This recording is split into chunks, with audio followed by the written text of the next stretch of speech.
All right, everyone. Hello. Welcome to my live stream. And this week we are going to continue where I left off last week, which I had posed my in my WASP model, the one I've been working on for the past few sessions, and on top of this flower. So what I got to do right now is I have my stand-in flower down here, and I need to really quickly kind of move some of these petals around to match the stand-in flower, and then I can start working on creating a render in Redshift for the final composition. So let's start by working on the flower just a little bit. I don't think this will take too long to do. Let me turn all this stuff off. Select this and turn on transparency, and then just grab my move brush. And I do believe that I have, yes, I have polygroups here, so mask by polygroups. And I used the stand-in brush when I was using Transpose Master last week to pose both the flower and the bug. And in the process, I moved a few petals around, so I can get this real quick to match. And then I'll do a little cleanup later. But basically, I just want it so that it looks like the insect is perched correctly on the flower.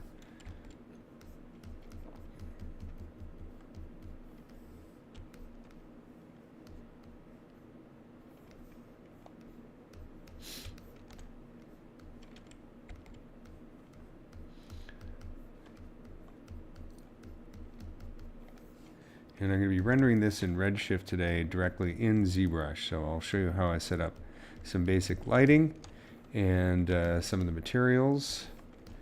We already have everything poly painted, so that should look nice. Nice thing about rendering in Redshift for ZBrush is don't really need to worry about, you know, UVs or all that kind of stuff.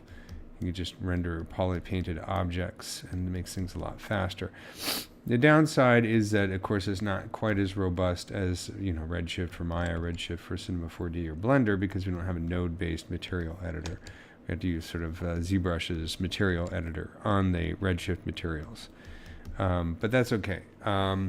If you've never done it before, or you never tried working with Redshift in ZBrush, it's really cool because now you can actually get things like transparency and ray tracing and all that kind of good stuff. Nice looking shadows and lighting, and it saves a lot of time because, you know, if you're doing something quickly that you want to show a client, you don't necessarily, or art director, you don't necessarily have time to export everything and bring it into another 3D program. It makes it very convenient. Another thing that I like to do is render with Keyshot. Is another good way to do very quick renders without a whole lot of work. Let's see. Over here, hopefully that's the right one. Yep. And then, as you can see, since I made polygroups for each one of these petals, if you watch the live stream from a few weeks ago, or a couple weeks ago, I actually set this up using array mesh. So I created one of these guys and one of these petals. And if you want to take a look at my reference,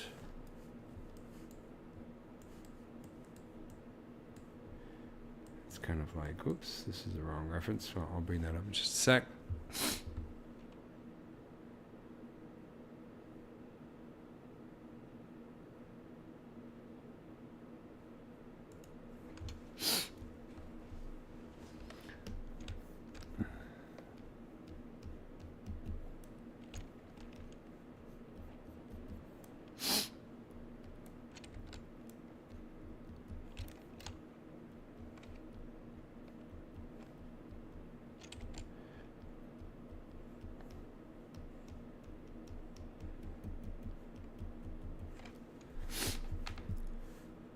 This is kind of the flower that I'm working on right now. And this is kind of the lighting that I want. I'll use some fiber mesh to get some fur on there as well. And let's just get this really quick into a nice spot. That's pretty close.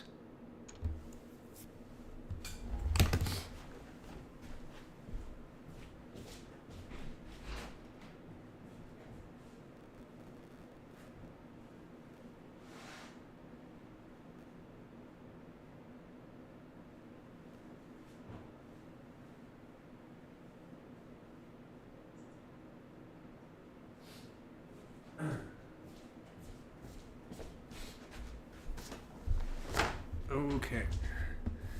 So let's hide this. Turn this on. Let's actually unhide everything. And turn off transparency. Now you can see. Probably had to finish it with that a little bit, but it's actually not too bad. And let's bring this all high. And what I want to do, a couple of things I want to do. Let's go into the render palette and go down here to Redshift Render and make sure that Redshift Render is activated. So that's the most important thing. I'm going to turn off Use Default Panorama for the moment. And I'm going to leave the rest of these at the defaults for the moment. The other thing I want to do is whenever you're rendering with Redshift, if you go down in the Tool palette,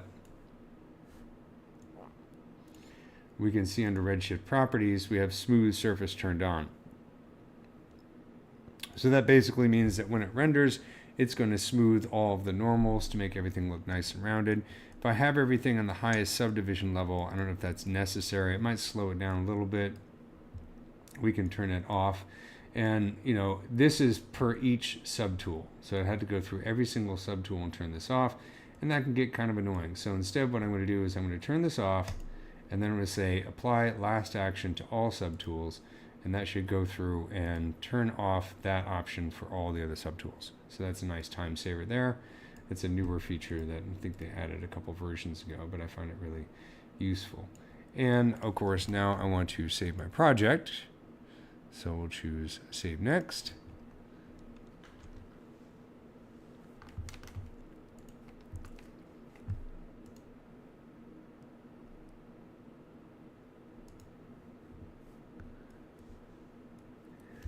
And let's take a look at the. So I took these at the Red Rock Canyon here in here in California. A nice sunny day. So I want to pick a HDRI image. I can use the background that'll get something similar to that. See, there's some of the other pictures I've taken over the years.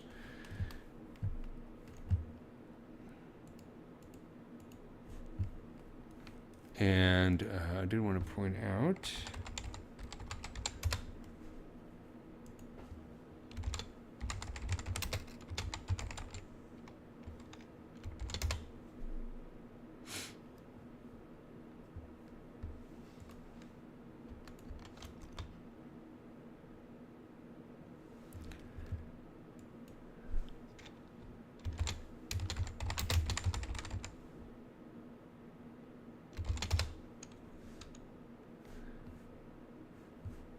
I have some new courses on Udemy you might want to check out.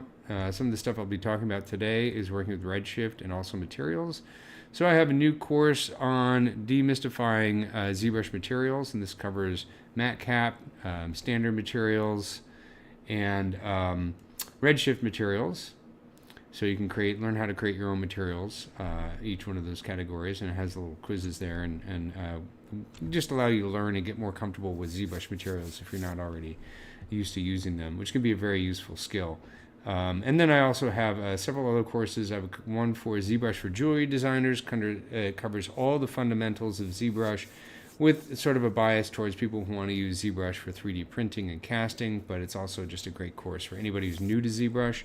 And then I also have ZBrush for jewelry designers, understanding ZBrush geometry. So this covers things like the difference between Dynamesh and Nanomesh and subdivision surfaces and parametric 3D objects and all the various different types of geometry that you might find in ZBrush. So it's a nice overview of all that kind of stuff. So you can check those out on udemy.com. And now let's get into some test renders. So another website that I like to go to is Polyhaven. You guys hopefully familiar with this extremely useful website. It's useful because it has a lot of great free resources, including HDRIs. So I'll download a lot of these HDRIs and use them in ZBrush.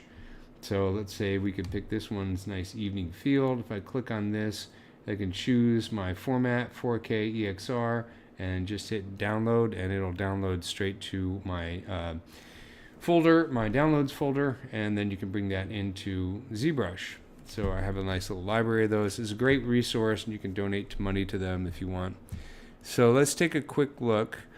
Bringing in an HDRI image, I'm going to go into the texture palette and choose import. And I'm going to go to my library, and I have textures, HDRI, so I have a whole bunch of HDRIs in here. So let's bring in, let's see.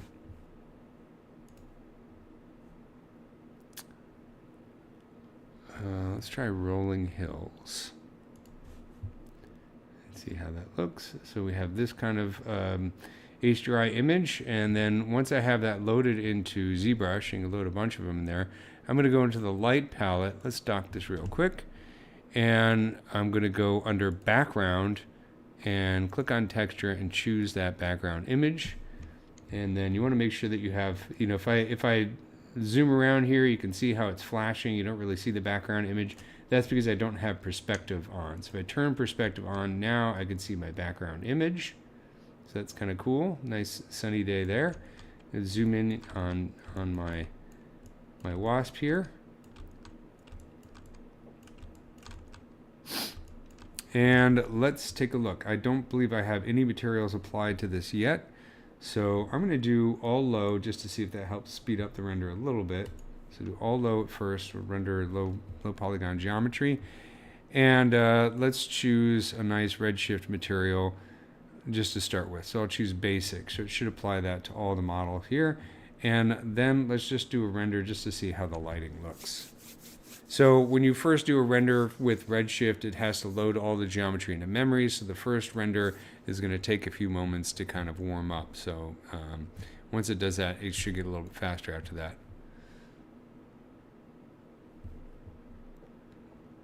La la la la la. And here we go. So it does the first pass. Now, of course, this isn't terribly impressive because for one thing, we have low polygon geometry and also just a very basic material here. We're going to be using some metallic materials and also different materials in the wings to make them semi-transparent. But I kind of want to just get the lighting going. The next thing I want to do is in the lighting palette, let's say we want to maybe rotate this around a little bit. So let's go in here and go down here in the light palette for the background, and I can do longitude. Let's not do that. Let's do latitude. There we go. So latitude. Oh, it's a little bit wonky either way.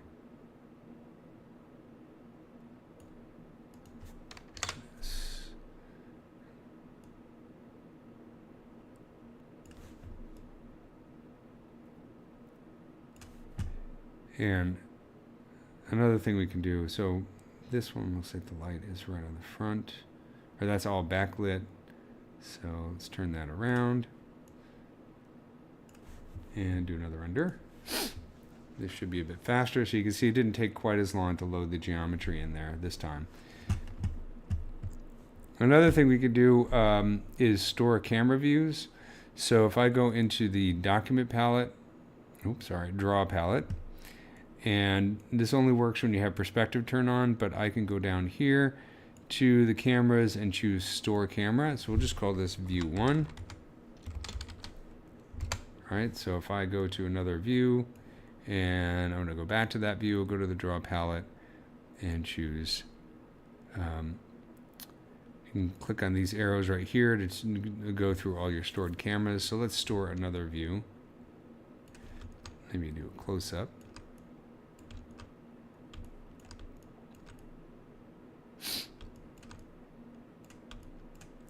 And I'll go in here into the draw palette and choose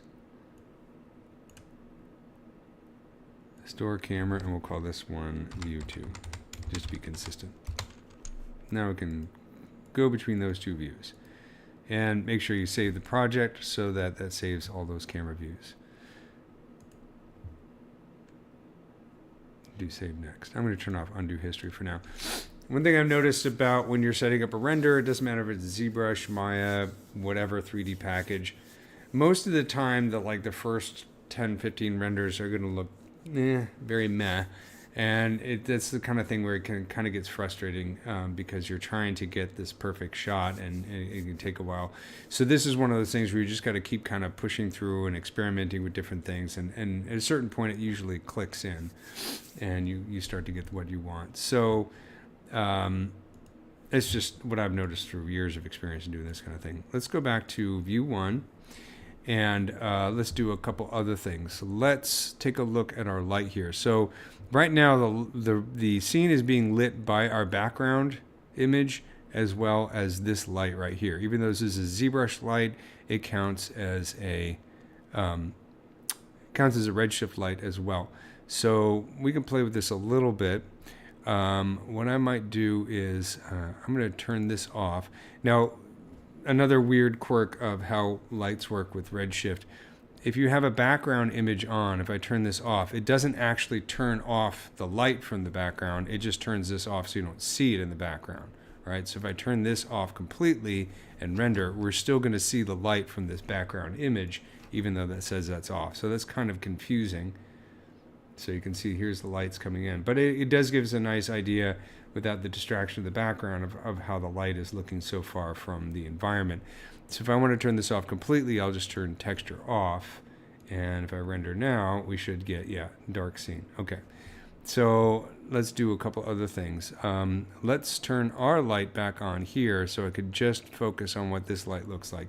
So typically, if you're doing macro photography of insects out in the field, a lot of times, obviously, you have the light from the background, but a lot of macro photographers, because insects, tend to move very fast, you want to have a very fast shutter speed, so they're going to put a light on their camera, a flash, but also with a high diffuser, because if you just have a flash and that flash hits like a metallic or shiny insect, you're going to get that bright highlight that's going to blow out, and it doesn't look very good.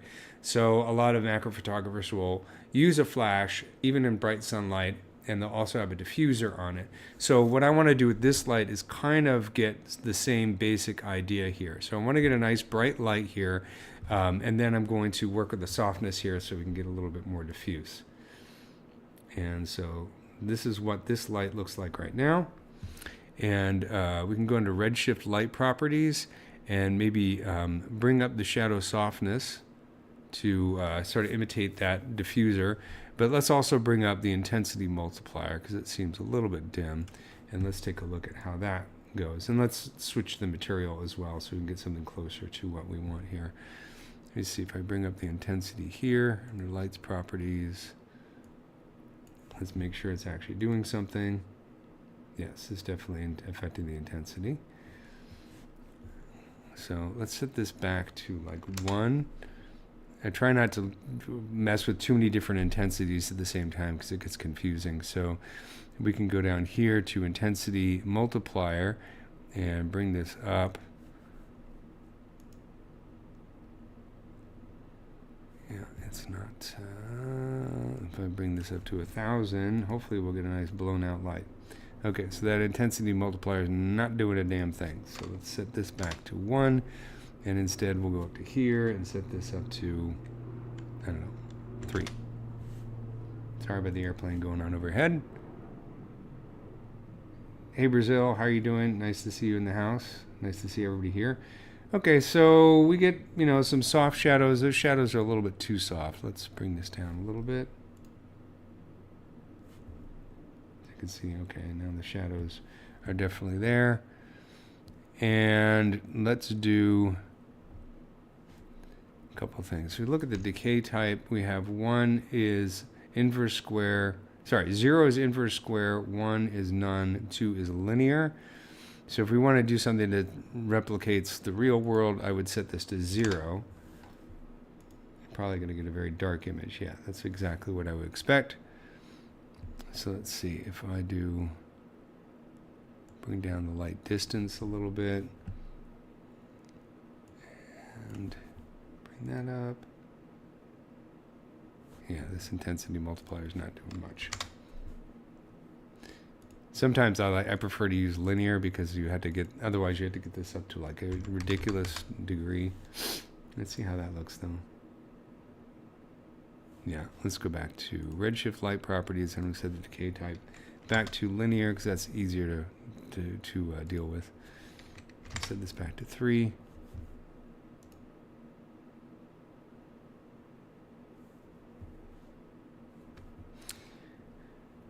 And then let's just see what this looks like with more of a metallic material. So we want to make sure that we use one of the redshift poly paint materials. This is because this allows you to have poly paint. I'll show you the difference real quick. So let's do simple metal brushed. And that's going to apply to all the objects in the scene, but I just want to see what this looks like. So I'll hit BPR. And you can see the poly paint is coming through. We have a nice metallic shader here. If I switch over to, say, one of these materials, like RS aluminum, then we don't see the poly paint, right? We're just seeing the metal. It looks like a nice kind of metal sculpture, which is kind of nice.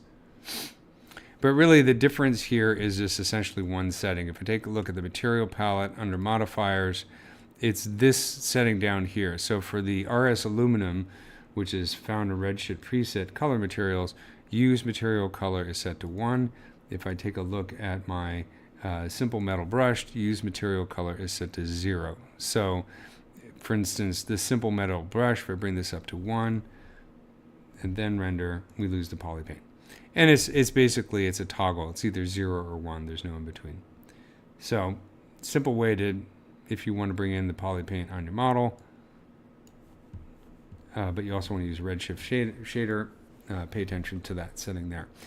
Okay, so let's go back into our lighting here and go back to our background, and let's turn this back on to our rolling hills and take a look. Once again, I have a metallic shader on everything, and it's coming out red for some reason. Why is it coming out red?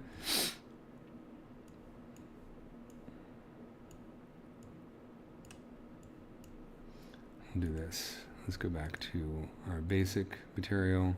Make sure the poly paint's not being affected. Yeah, the poly paint's there. It's just something funky happened with that material. But we can turn this basic material into a metallic material. So here's what I want to do. Let's ignore the stuff that might be distracting while I work on a material for our friend the wasp. So I'm going to go in here and let's turn off some stuff that we don't need. I'm going to turn off the flower, and I'm going to turn off the wings. And let's zoom in real quick. And the other thing is I'm also going to turn off the background. It's still going to be casting light, but I just don't want to see the background. And I'll set the background color here to like black. And let's go in here and hit all high. Okay. Now let's do a render. So what I'm going to do is I'm going to try and get the lighting and the materials basically where I want them. And then I'm going to add a little bit of fur on top with some fiber mesh. Just because you want to, that fur is one of those things that really sells the realism of the insect as well as the flowers. While this guy is right rendering, you can take a look. Basically, everything in nature should be a little bit furry.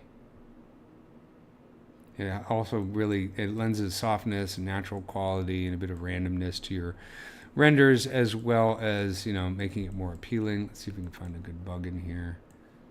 Even this guy, well, all right, even this guy's a little bit furry. That's not the greatest image. But you can see there's a little bit of hair on him, or her, sorry. Almost all living things are a little bit hairy. We think about it in terms of cell biology. Cilia is a common feature of organic cells. That's the hairs that come out, and they serve a lot of different functions. So, okay, there we go. Now we're starting to render. Took a bit longer because I have everything set to the highest subdivision level.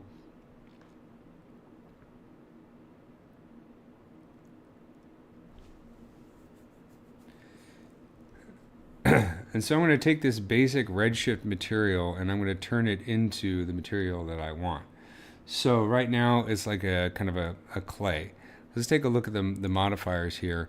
And a couple things we're going to do is let's bring down the diffuse color weight just a little bit, and also the diffuse roughness.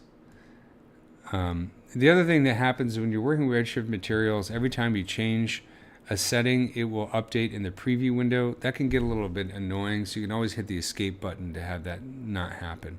So let's bring up the metalness, because I want this to be a nice shiny wasp. And let's bring up the reflect color weight and bring down the reflect roughness. And let's see how that looks. And if it takes too long to render, I can always switch to lower subdivision levels. You can also do render region.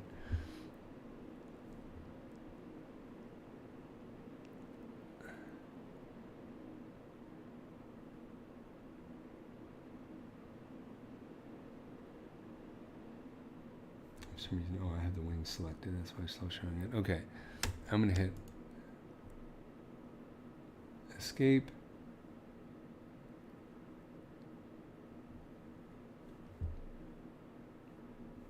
I am using a Redshift compatible graphic card. Thank you. It's just being slow. So what I'm going to do is I'm going to set this to all low so that it's a little bit faster. And there we go.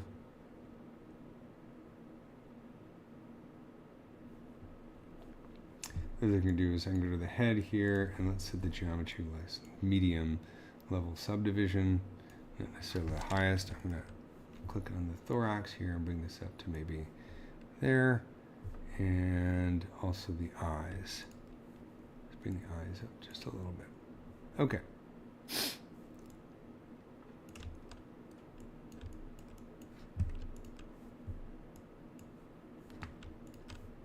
It's not the highest subdivision level, it's just somewhere in between.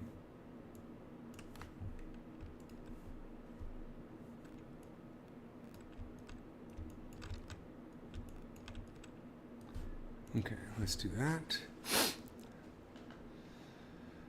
Okay, so now we're getting somewhere. We're starting to see a little bit of the quality I want to see. And what we should do is get some reference imagery in here. So let me load up my insect reference.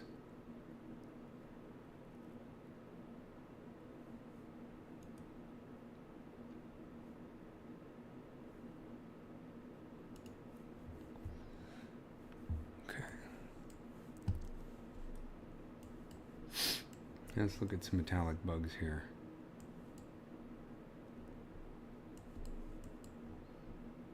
Some nice ones there. That one's really nice. Again, you can see it's very hairy. And a little bit more roughness on here. I might have the roughness too low, because I want to see those highlights. Here's a good example. Okay, so let's go in here and get the reflect roughness up a little bit. And let's try that. So you can see the highlights there. And it's looking pretty cool. Let's get the reflection index of refraction. Let's try 1.8. I just, I'm not picking any scientifically based values here. I'm just fooling with it. If it looks good, it is good, is my philosophy at this point. Let's bring this up a little bit.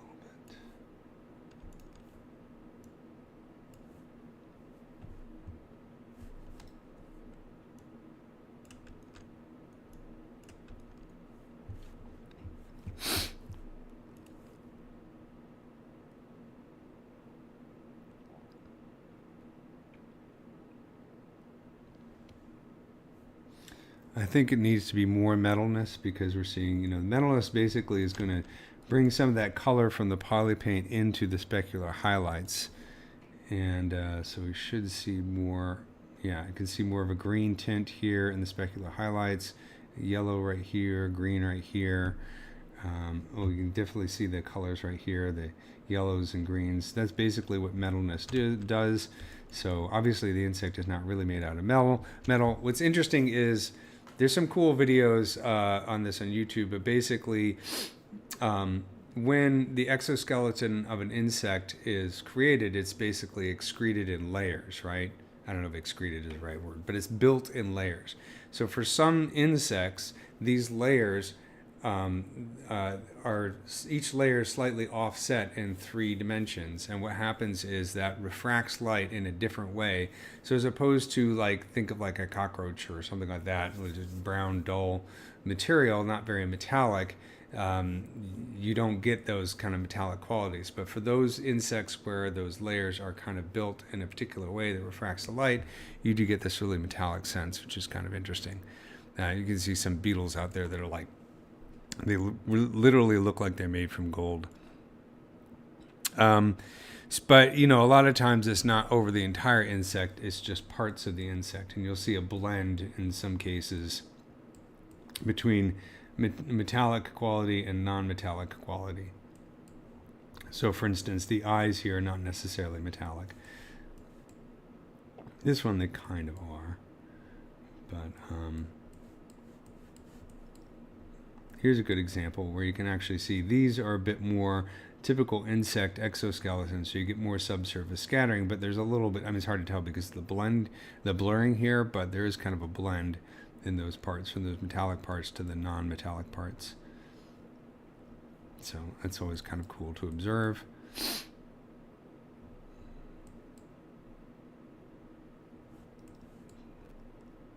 Here, this one's nice and clear. So you see non-metallic parts in the eyes and the antenna, and down here in the parts of the legs and the mandibles, but very, very metallic on other parts.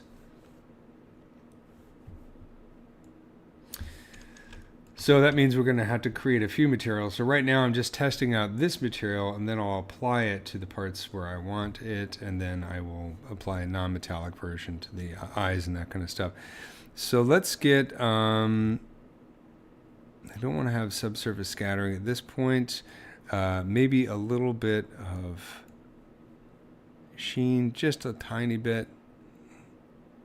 And let's also try a little bit of reflection and anisotropy. Not a whole lot, just a little bit.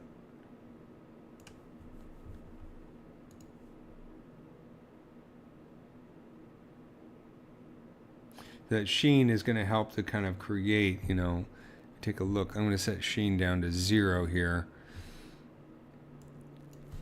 So pay attention to this edge right here. Probably still get, yeah, I'll still get some of it. I'm going to put sheen way up just so you can kind of see. You can add kind of like the impression of a bit of dust or something like that. And then I'm going to bring up the weight, the roughness. Yeah, you can kind of see how it's, in this case, it's adding kind of a bit of a dullness on top of the metallic quality, which can give kind of the impression of like sort of dust or dirt or that kind of stuff. That's way too strong. So I'm going to bring the sheen weight down, and then the sheen roughness down a little bit as well. I don't necessarily want to add coat because I think coat is going to work against my nice metallic highlights here. But I think that's pretty good for a start for our metallic material. So now what I want to do is I'm going to fill those parts of the object that I want to have metallic with that material. So I'm going to go up here and let's choose like the paintbrush. And with the paintbrush selected, I'm going to click on M so that it's going to fill with just material and not RGB.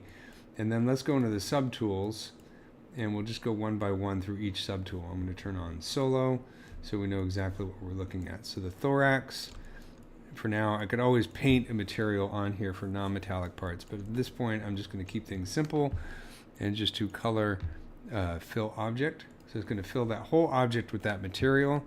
Actually, you know what I should do? Let's do this, make things a little bit easier. I'll go into configuration, enable customize, go into color, and I'm just going to Control-Alt-drag that down here so I don't have to constantly open that.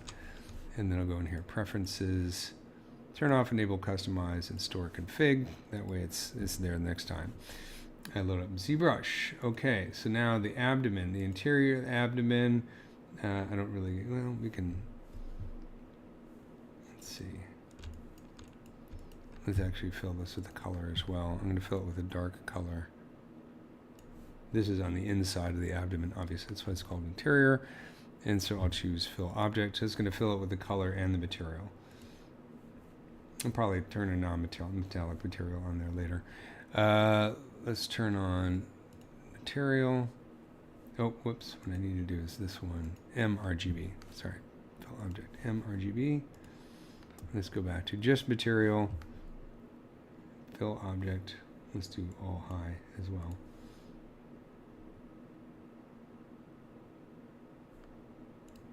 Fill object. Fill object. Fill object. So this is one where I probably want to have metallic up here and non-metallic down here. But for the moment, let's just fill it with that metallic material, because you can always paint a non-metallic material on the bottom parts of the leg.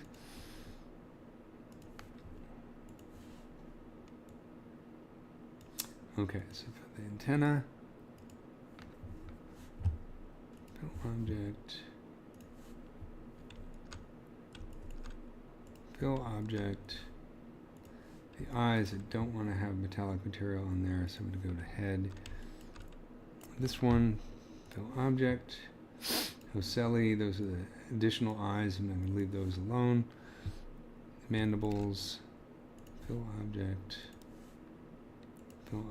and let's leave the wings alone for now, and the flower alone. So let's turn off solo, and then I'm going to go back in here and go down here to geometry and just go down a couple levels. We can actually just do this with Shift D. Alt click on this one, Shift D, go down a few times. Alt click on this, Shift D. Alt click on this one, Shift D. Okay. Now let's do another render. I'm probably going to mess with the lighting a little bit.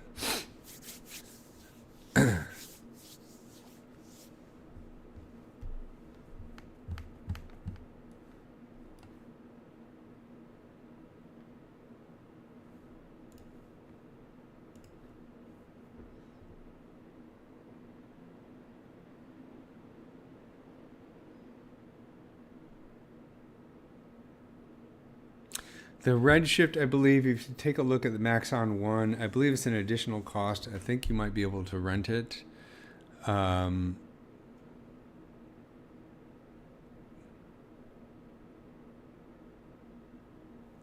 So, yeah, I had to check out the Maxon website for the information. I use Redshift for Maya as well, so I have a license that basically covers both ZBrush and Maya, so that's why the way I have it set up. But yeah, you know, they change the licensing stuff all the time, and it drives me crazy. It's difficult to keep up with. Okay, so I think that looks pretty good, at least for a start. So now what I want to do is create another material that's going to be a bit more of a subsurfacey kind of material, and I'm going to apply that to the eyes. So I'm going to alt click in the eyes here, and let's save this material real quick. So I'm going to save this, and I'm going to save it in my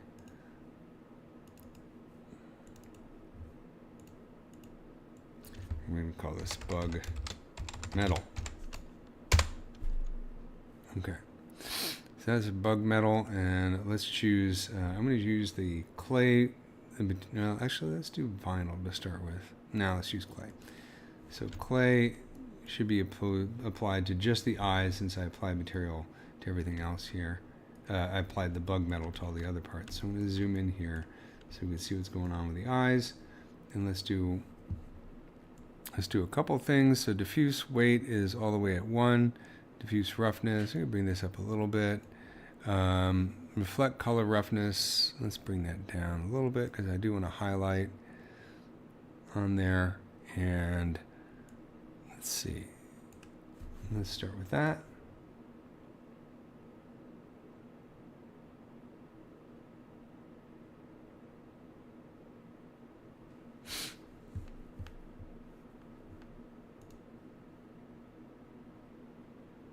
Thanks, everyone. I appreciate it. You can go back. I've been working on this bug in my live streams for the past few months. So if you want to see it from the beginning, you can go back and check those out, the previous live streams. Okay, so we definitely have something going on here, but it's not something good. So I think reflect color weight is way too high, and that's basically why we have this. So let's bring that down a bit and bring down the roughness a bit. And let's try that again.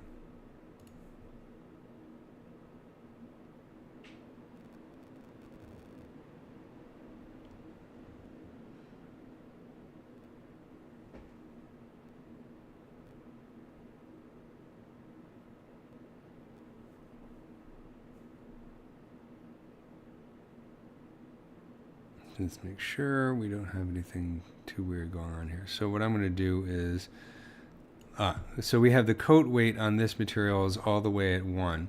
So basically coat is like an extra layer of reflectivity. It's great for doing like painted metals and that kind of stuff. But in this case right now, it's blowing out all the colors. So we're not able to see the diffuse color on here. And it's also got a high degree of roughness. So let's bring coat weight all the way down. So we don't have to worry about it interfering with what we're trying to do. We don't have any sheen weight on here. If sheen weight is 0, then the sheen roughness and IOR don't do anything. So we don't have to worry about that. Let's do it again. I mean, a little bit of coat I think is good because you can give more interesting looking reflection, but too much is going to work against us.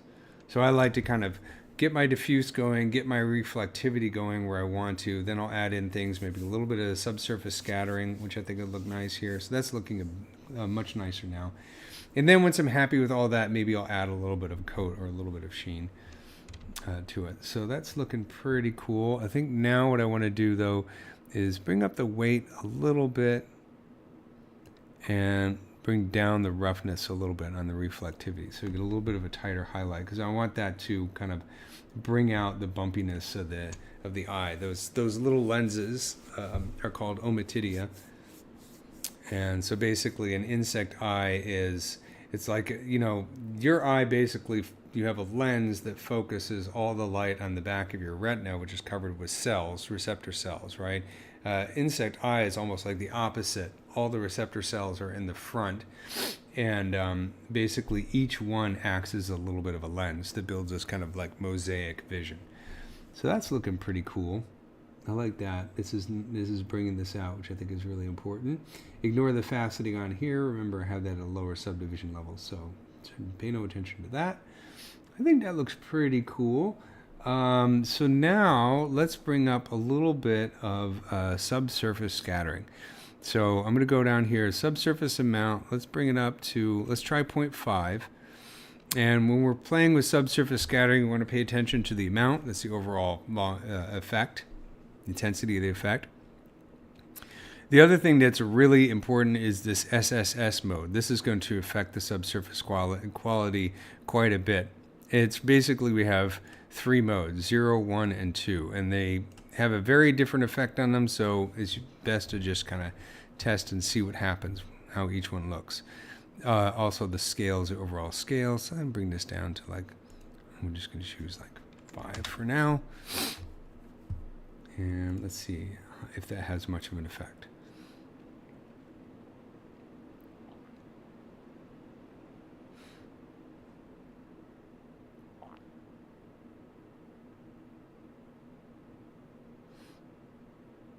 I might want to start using render region as well, just to make things faster. So, not a terribly dramatic effect.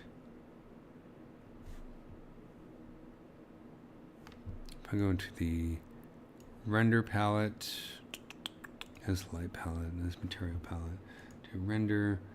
So if I just do cursor, I'll drag this over here, and it's just going to render a square around that. So you can see that's where it says, hopefully I'll be a little bit faster. And let's go in here and just change, without changing anything else, I'm going to set the mode to 1 here. And then render, we'll do cursor right here.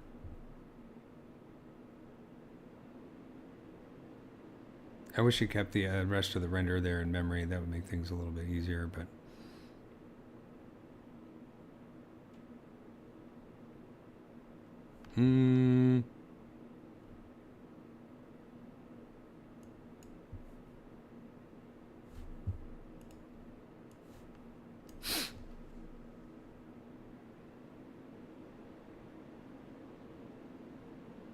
So we don't see much of a difference, then I'm just going to start cranking up certain settings to see, just to make sure that it's working. Yeah, well, it's definitely working. We can see this case, SSS mode 2, we're getting almost no color there. It's probably because the scale is too high. So I'm going to bring this back down to, let's try SSS mode 1, and let's bring the scale way up. Again, this is not going to be as dramatic as, say, like the subsurface scattering you'd see on the back of an ear or something like that. I just want something to give it a little bit of depth, you know, so it looks like it's made of something or slightly translucent. In Redshift for, like, you know, Maya, of course, we also have translucency as well as subsurface scattering, and that makes it a little bit easier to kind of dial in effect. I notice with bugs sometimes translucency works a bit better than subsurface scattering. So, okay, so I have the scale way up. I have the amount. Let's bring up the amount a bit. And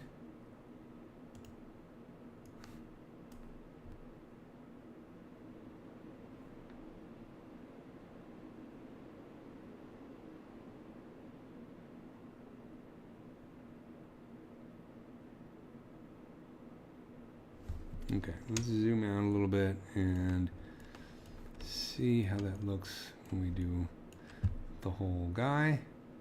I think that might be too much because now we're losing some of that nice color that we had on there. We do also have subsurface colors that we can put in here, a front and a back color.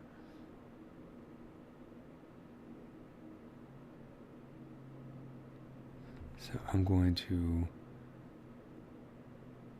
I mean, that kind of looks cool. It's just I lost my poly paint. So I'm going to bring down the scale a bit, and let's put some colors in here. I'm going to try putting kind of a yellowish color in the front and a reddish orange color in the back. That's too pink. And then let's do the scale.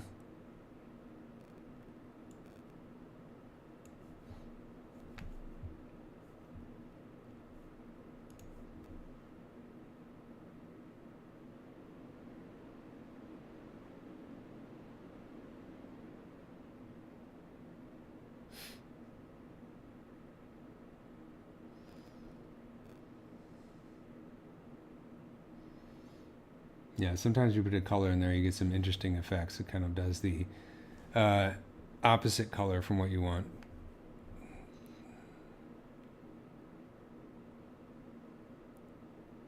Let's see what happens when I do something a little greenish.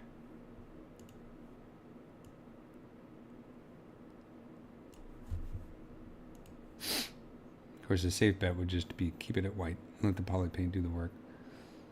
But it's kind of fun to play with this stuff. I do kind of enjoy rendering. I'll sit all day long tweaking settings.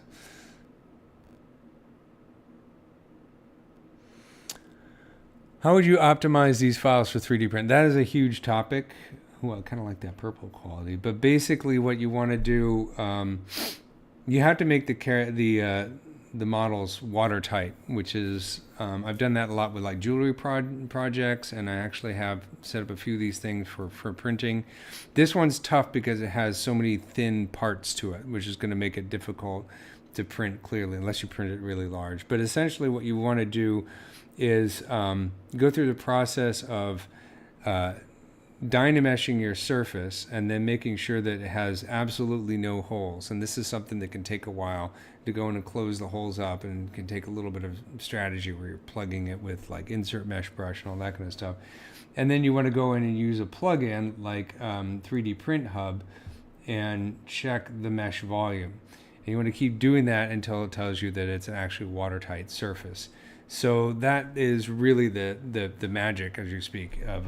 It takes a while to really dial that in. And like I said, this one would be a challenge also because since you have so many limbs, you would probably want to key it so that you could actually glue the limbs into the final 3D product. So you don't want to necessarily print this as in one entire thing. You probably want to print it in different pieces. But it's really that process of making it watertight and then preserving the detail. So that involves a lot of like playing around with Dynamesh, decimation, projection, project history to bring back some of that detail. In some cases, Sculptress and that kind of stuff. I do talk about this in my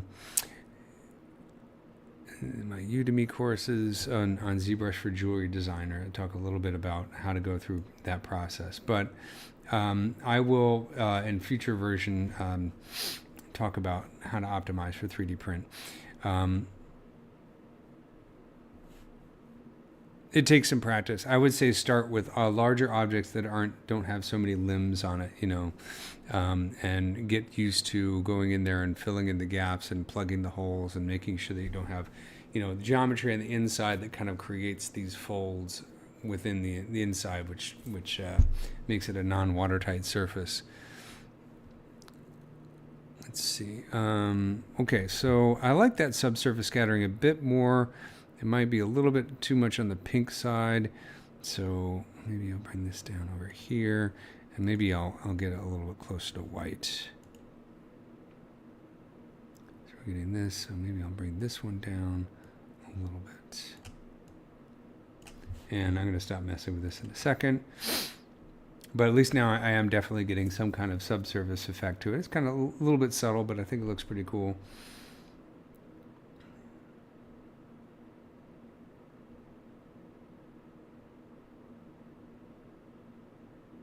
Yeah, there we go.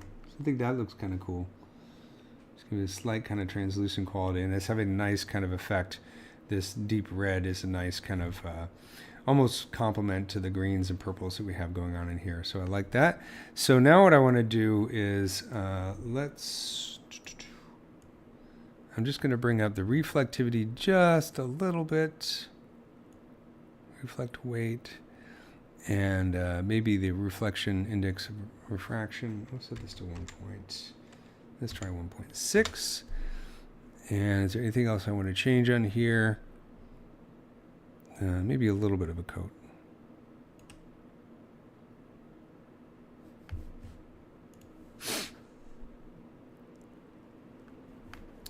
Yeah, if you go to udemy.com and let's see, I'll bring it up here real quick while this is rendering.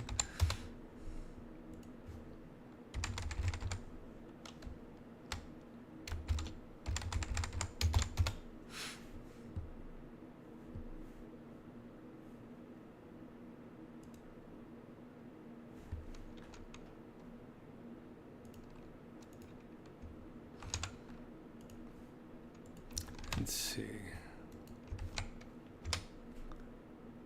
That should work.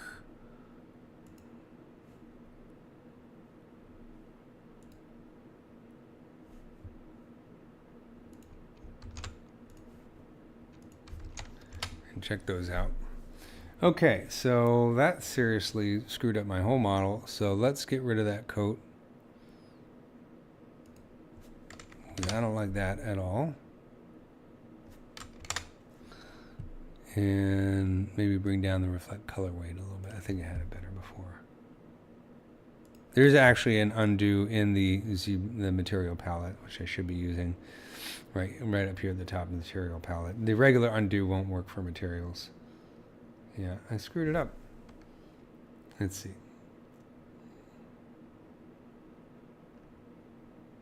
All right, let's undo that. So we'll go undo, undo, undo, undo, undo. I think it's when I increase the index of refraction. Let's try that out.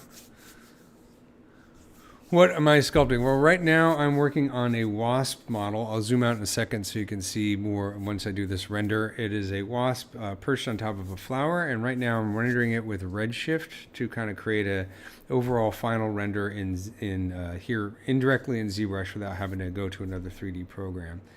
So I'm just kind of dialing in some Redshift materials here. So I think that looks good. So before I mess anything else up, let's save this material. And I'll just call this, let's see, we'll just call it bug surface. The next thing I want to do is come up with a transparent material for the wings. So if I go in here and, so you can see this is what bug looks like. And if I bring everything out, this is the whole model. Let me get rid of the stand-in flower here.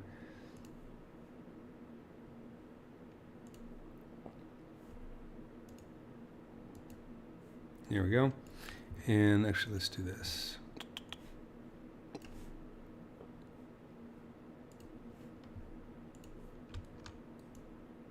So this is basically what I've been working on.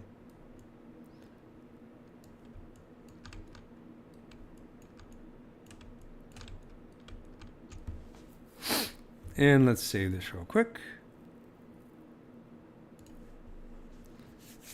And I'll save my whole lighting setup and materials and all that kind of good stuff.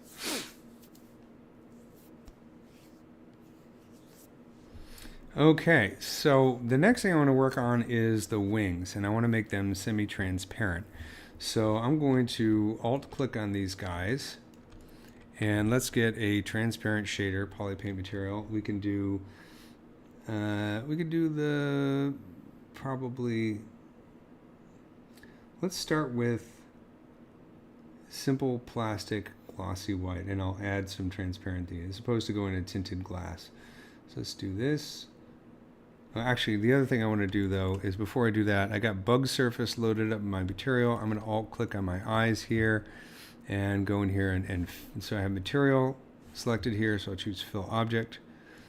And I also want to do that with the ocelli here. The ocelli are the secondary eyes that many insects have. Okay, so I have that on the eyes now, and now I also want to do that on the wing veins as well. So I'll click on my wing veins and do color fill object, front wing vein and rear wing vein fill object. And now I'll switch over to simple plastic glossy. And we can hide the flower. And let's do a quick render just to see where we're at. Do I sculpt with a razor? No, I sculpt with a Cintiq. I don't know. I do have, like I said, this bug or this entire project is something I've been doing in my live stream for the past few months. If you want to go back and look at my older live streams, you can see the progress all the way from the very beginning when I started with just Z-spheres. And I also have a couple videos on my YouTube channel. If you want to see some of the other stuff, let me pull up my YouTube channel real quick. Since you're allowing me to plug myself shamelessly, I'm going to take advantage of it. I'm in the process of rebranding completely my YouTube channel. So check out Blue Patone. This is my YouTube channel, and I have a whole bunch of stuff on here, including some things on jewelry as well as some of my insect stuff, and then, you know, some other things. So a whole bunch of videos, some goofy music, some stuff on butterflies and other stuff. And I'm going to be adding a lot more to this. So basically, I'm going back right now and just upgrading all my old videos to go with this new brand and getting them more organized and getting serious about it. So, you know, check out my channel and you know what to do, like and subscribe. Okay, so this looks pretty good on the wing veins here. So what I want to do is let's go into the light palette. And I'm going to turn off the background for the moment. And then let's go into the material palette. And now to make the wings transparent, I'm going to go in here and I'm going to find my refraction settings. So I don't need subsurface here. I need refract weight. So if I bring this all the way up, it should be completely transparent. Let's bring the diffuse color down, because the diffuse and the refraction are going to work against each other. You know, you can always think about it. If you have a surface, I don't know, you know, a box or something like that, as light is hitting this, right? The surface is somewhat, this is bad because it's kind of glossy. Let's take like an envelope, right? A little bit of a roughness to this. As light hit it, that roughness basically scatters the light in all directions. That's why it's called diffuse, because it's diffusing out into the environment. If you also have a refractive surface, then you have light going through the surface, right? So if you have diffuse and refraction at the same time, sometimes they can work against each other. You get some weird effects. So you kind of want to balance those against each other in order to create a nice kind of transparency. But here you can see you have a nice, beautiful transparency. So the light's going all the way through it, a little bit of reflection off back into the environment, but for the most part, we're seeing right through the surface, which is a wonderful thing to have right in ZBrush. So now what I want to do is maybe I'm going to bring up that diffuse color weight a little bit, and maybe bring down the refraction a little bit. You know, if I'm doing this in like Redshift for Maya, I probably paint a refraction map so that I could have a certain amount of refraction on some parts of the wing and refraction, less refraction in other parts, which is how you see a lot of insect wings behave, that it don't have the ability necessarily to put texture maps into the various channels here in Redshift for ZBrush, which is kind of one of the things that's missing. Maybe at some point they'll add that. Would be really cool. But then you'd basically have like a node-based editor for your materials here in ZBrush, which would be interesting. But now we can see some of the color of that wing coming through while at the same time it's being transparent. And you can see that it's a bit of a blurred refraction. You can see how the other wing here, you can see through it, but it's a bit blurry, which is nice, but it kind of creates a bit more of the impression of a thickness that I want. So in order to work with that, I'm going to go down here and lower the refract. The refract roughness is pretty low, so let's bring up the weight a bit. And I don't have any subsurface on here, that's fine. Let's see. We don't have any coat, we don't have any sheen. We do have a thin film. I'm going to bring up the thin film a little bit because that'll add a little bit of kind of coloration to the reflection, which can make it look really cool. Thin film is like, if you think of like an oily water, it's that rainbow kind of quality you see in the water. You can see this in insect wings as well sometimes. The other thing is I could turn off the rest of the model so we could just focus on the wings for now. That's starting to look a little bit better though. We can see the other wing through there.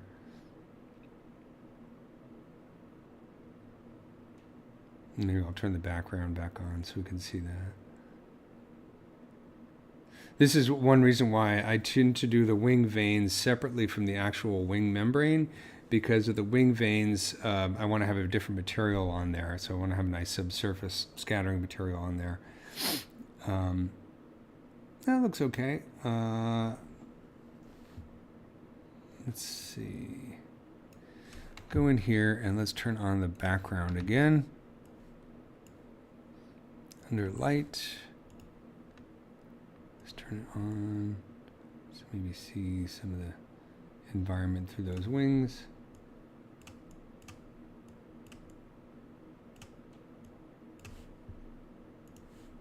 What's really going to be fun is when we start to play with depth of field, because that's when you get the real macro kind of look.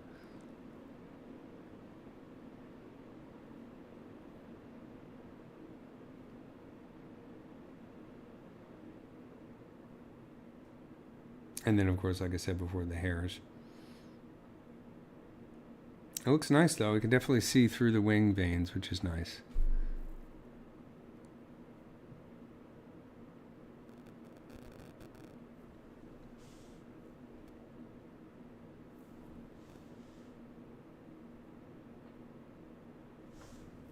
And you can see some of the details on the wing. The speckling is actually some little little little divots that I put on the wing that you actually see in insect wings. Insect wings do actually have little tiny hairs coming out of them. So I'm just picking a few different views here. And maybe what I want to do, let's go into the material and just add a little bit of refraction roughness, like a very small amount, like 0.25. Let's get the reflect roughness. I'm going to add a little bit of code. I'm going to bring up the reflect IOR. That's probably too high. Let's do 2.5. And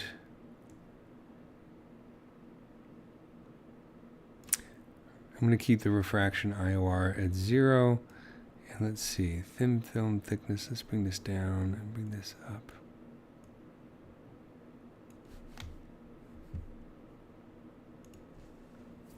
So we're almost there with this part. Like I said, I can spend days just tweaking materials. It's one of my favorite things to do. I don't know why. It's just when you finally dial it in, it looks right. It's just really kind of a wonderful experience. But the experience of getting there sometimes takes a while. A lot of tweaking, a lot of patience. But I think this is looking pretty cool.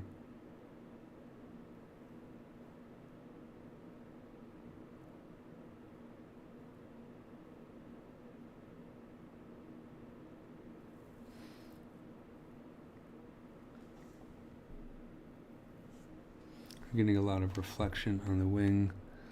So I'm going to bring that refract roughness down to 0 again. And let's bring the reflect IOR down to 1.8. And let's bring the reflect color weight down a little bit. Maybe bring up the diffuse color a little bit. And then, okay, so I got to get satisfied with this so I can move on to the next part, which is I want to create a material for the flower.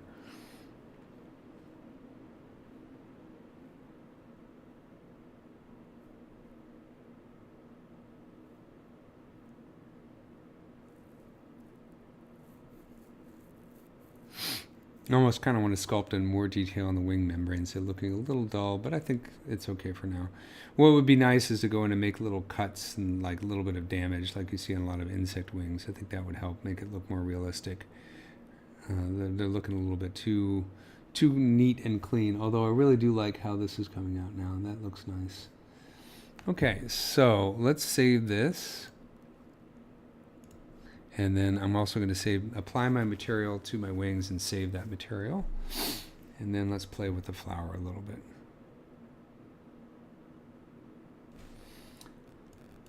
So we'll go to my wing membranes. I have let's save the material. I'll go into the material palette and choose save. And let's call this bug wing.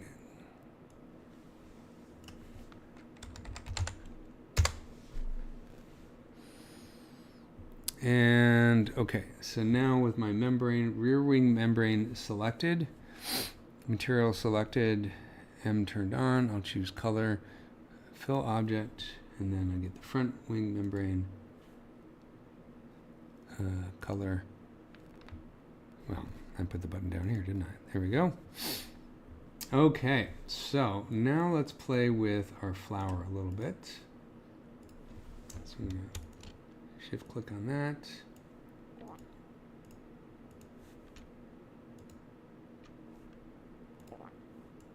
Okay, I'm gonna hide this down for a moment.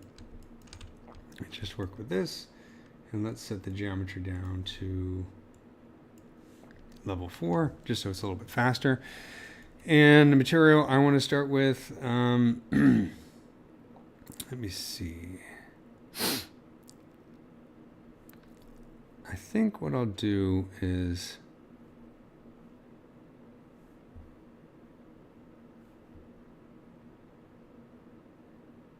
let's see, rubber, vinyl has a little bit of subsurface scattering on it, so let's start with vinyl. But what I want to do is I want to create the reflect roughness so it's not too shiny. And I'm going to turn off the coat weight for now.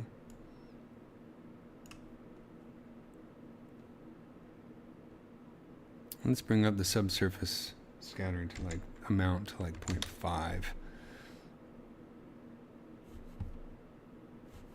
And let's do a render.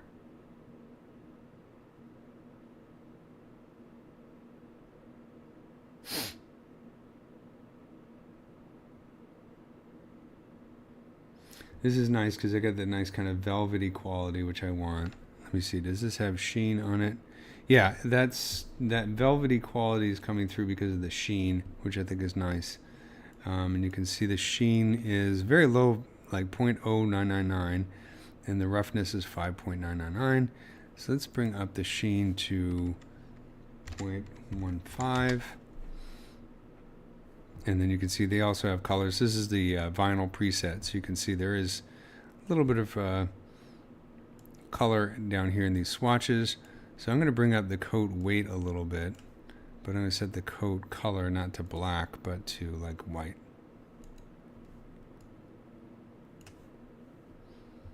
And then let's bring up the roughness a little bit too, and see how that looks.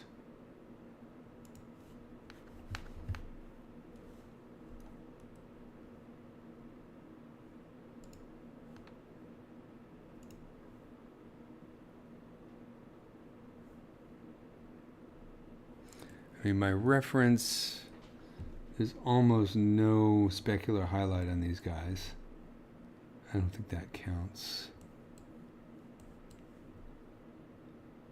They are really, really velvety, so not much of a shininess to it. A little bit, but very, very rough. So I think that means that I should get rid of my coat. I think the coat's a bad idea.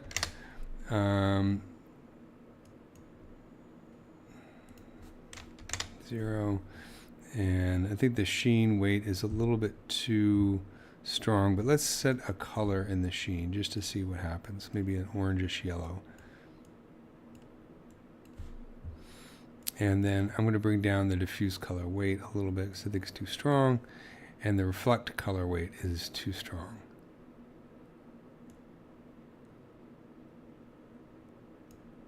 But it definitely should be very high roughness.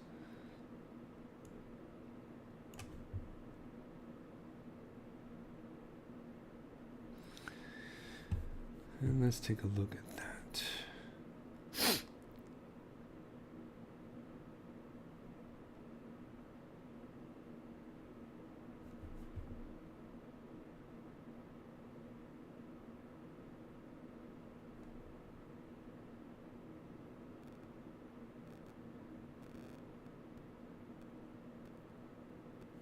So let's take a look at the subsurface scattering settings. So let's set the mode to 1, and I'm going to go back to rendering just a region here, so it's a little bit faster.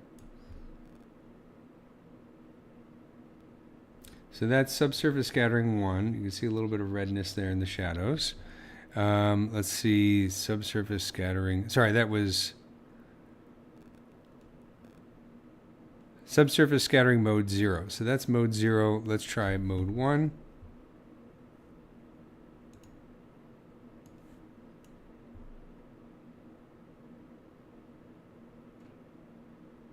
That's even stronger, I think. And then we'll try 2, which is the original.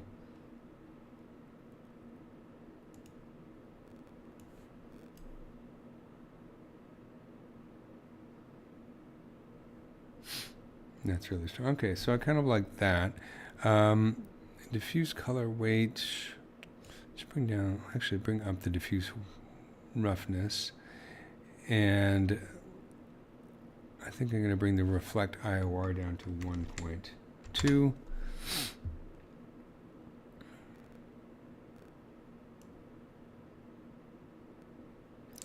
And let's bring these colors up a little bit of value. This is subsurface scattering colors.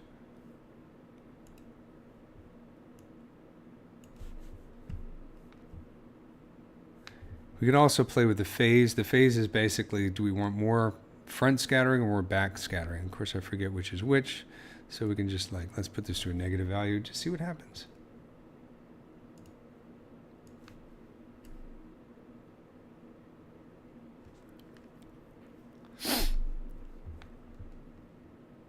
Interesting. I think it's a little bit too bright. Let's try the phase.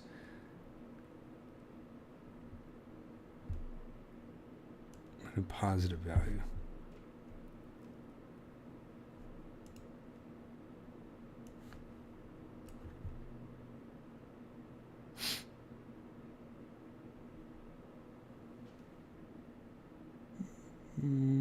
Look at translucent. I think I'm going to go back to a darker color here. I think it's too translucent. And then, of course, we can bring down the scale a little bit and the amount also.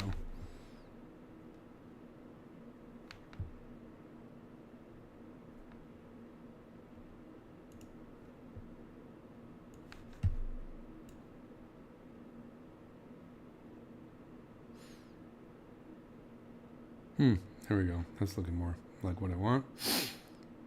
I like this kind of nice translucency there. So let's render the whole thing.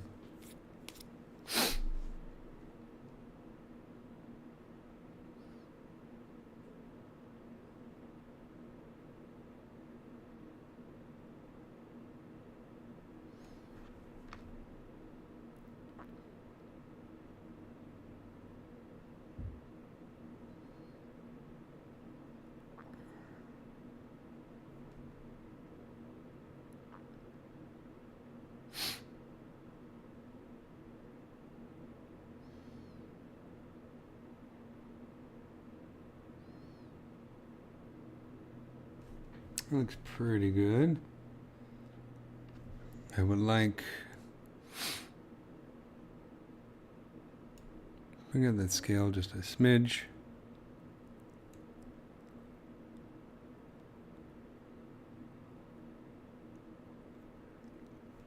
And bring up the coat just a smidge, but really, really rough coat.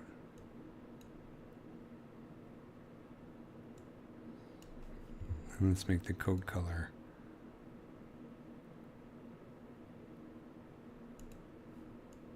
sort of a deep red, just for fun.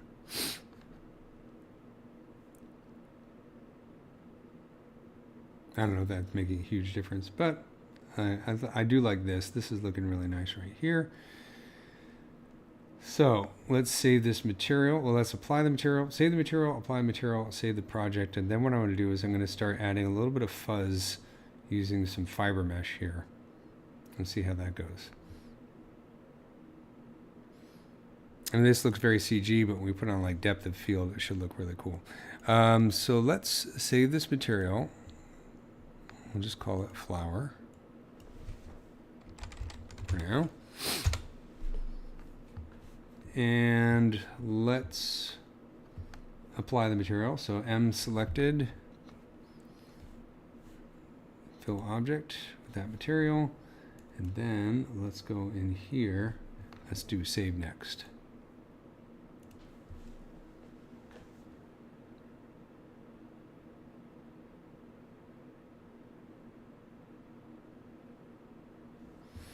And let's have some fun with fiber mesh. So I'm going to go down here to fiber mesh. And if I go preview, it's going to look crazy. So what I want to do is go under modifiers, a couple things. Let's lower the max fibers. Let's bring the length down to like 2. All right, maybe more than that. Let's do 10. Yeah, maybe 15. And then we want length of variation. And we'll increase the coverage. No, let's decrease the coverage. Come on, nice and thin. With profile, let's make it a little bit skinnier towards the end. And then I want to make sure that my colors are not black. So I'll do like a really light color there. And then the tip will be white. And then let's go to the gravity, set the gravity to 0. and maybe the length just a little bit longer. So let's do 20, and then let's do accept. All right, we'll activate Add Fast Preview Mode. Let's see what happens when we render this. Hopefully it won't take a billion years.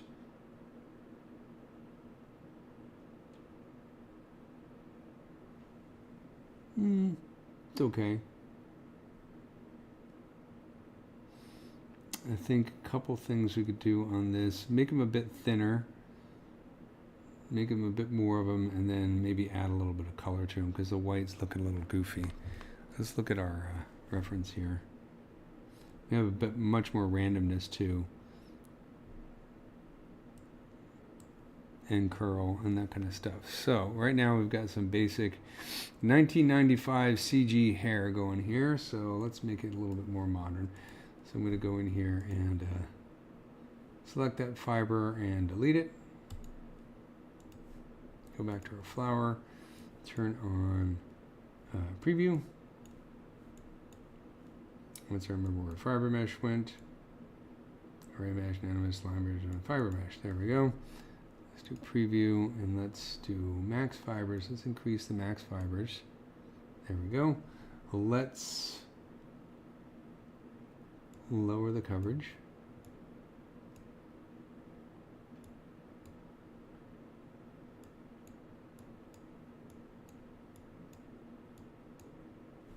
Let's make the base a bit more of a dark, deep red, and the tip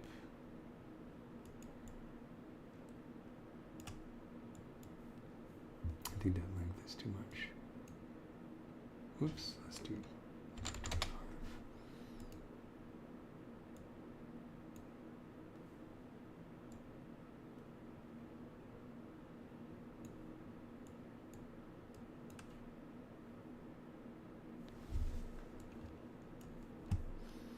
A little bit tough to see in this preview mode, but let's do add a little bit of revolve here so it gets a little bit more randomized, a little bit of twist. Let's try that. So I'll choose accept, and blah, blah, blah. I think that's going to look worse, but we'll render it, see what happens.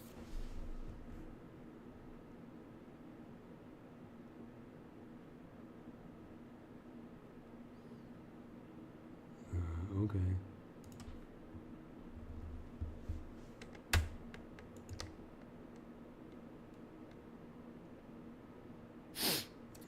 Let's see if this will take a billion years or not. Oh, that's not too bad. It's starting to look a bit better though. Yeah, there we go. Just a little bit of peach fuzz. Might be a little bit too thin, but that's definitely looking more realistic. It's going to be completely invisible when we add depth of field though. That's the other problem. So I'm going to hit escape there. I'm going to go into subtool. Let's delete that one. Go back to our preset, or preview. Turn on preview. Let's bring the max fibers down to like 80. So there's not so many of them. I think the length is okay, but maybe the thickness. Let's bring the coverage up to 0.35. And maybe go down here to the width profile. Pop this up just a little bit. Okay. And let's choose accept. So I'm going to use a lot of these same settings or similar settings for the bug. So it's good to spend some time on this right now. And we get that warning again. No, not this time. It's all about tweaking. How much patience do you have for tweaking? Call me a tweaker. Don't call me a tweaker.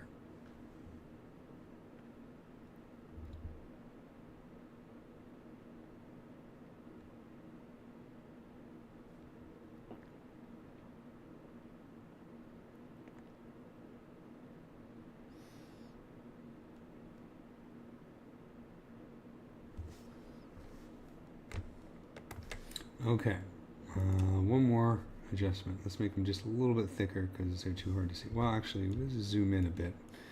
So it might just be because we're zoomed out. Let's see how it looks at this close range.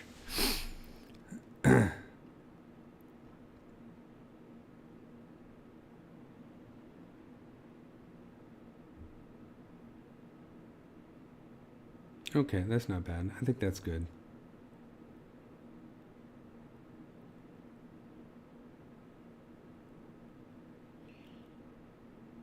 You know, it could probably stand to go in with some groom brushes and make it look a little bit more random, but I think I'm going to keep it here from now just because I want to make sure that I have time to work on the hairs and the bug a bit as well. But some of this stuff, I think this looks really nice. This is starting to look very realistic. Or more realistic, let's say that. I think this looks nice and organic.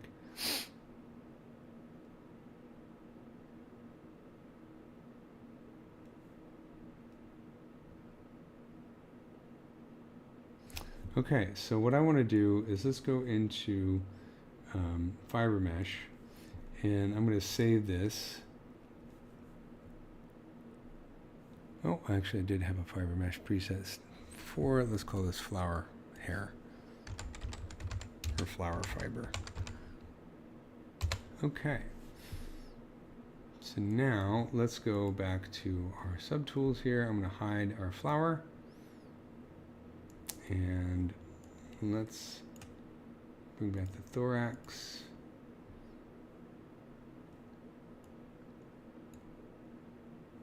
And the head.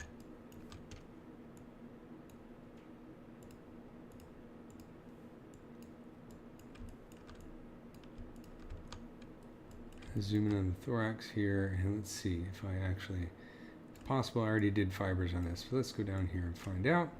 So I'll go into fiber mesh. Let's do preview. Okay, so no, I don't think that's the right one. So let me do open fiber wasp. There we go.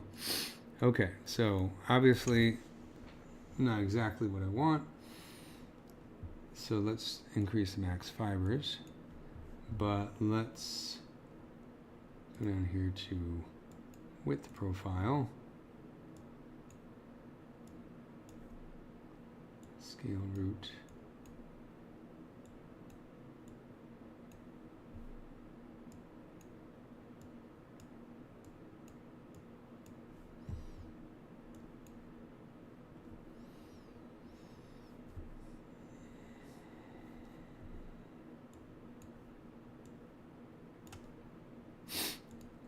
Make the base kind of yellowish green, and the tip yellowish white, just to see how that looks. Do we want clumps?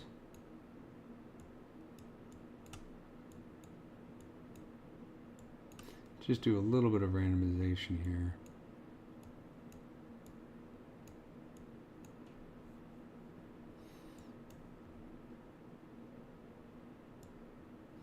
And let's bring up the max fibers. That's too much. And let's go down to the length. Length profile. Let's bring up the randomness of the length. And let's choose to accept that. Choose to accept it. And let's do a quick render, see how that looks. It's probably too much. I don't want a bee here. I want subtle hairs. On wasps are much less hairy.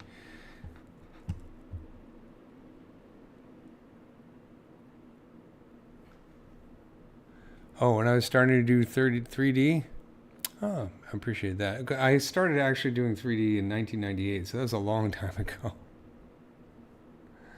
But I think I started doing more stuff publicly around 2005 or whatever.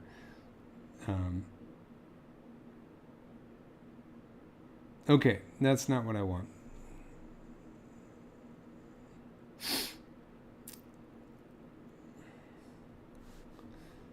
That is too long, so let's go in here and choose, let's delete that. Go back to the thorax and fiber mesh. Preview. So I think it's too long. Let's bring down the length.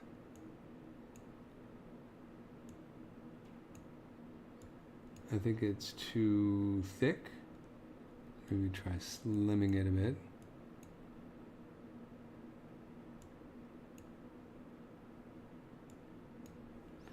And let's bring out the max fibers.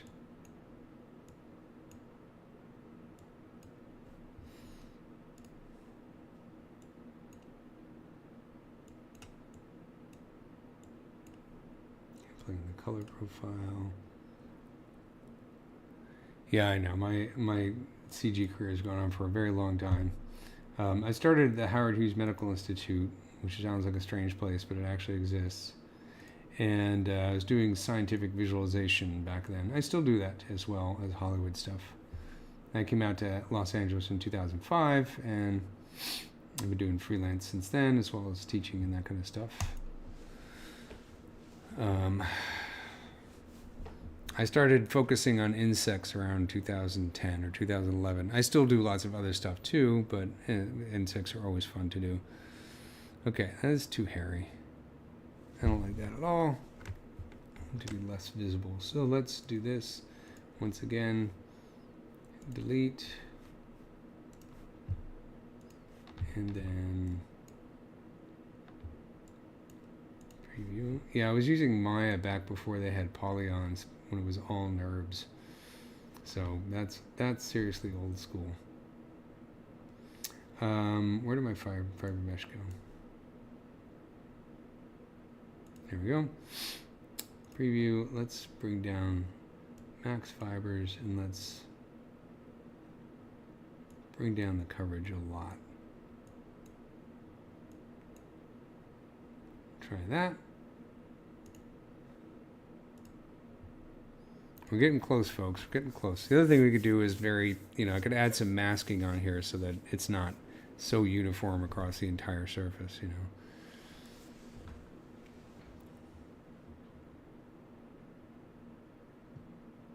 I think it's a little bit too light in color.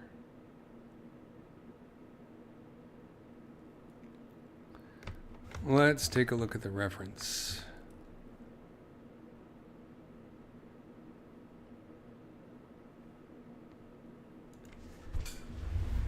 Excuse me, I sneezed into the microphone.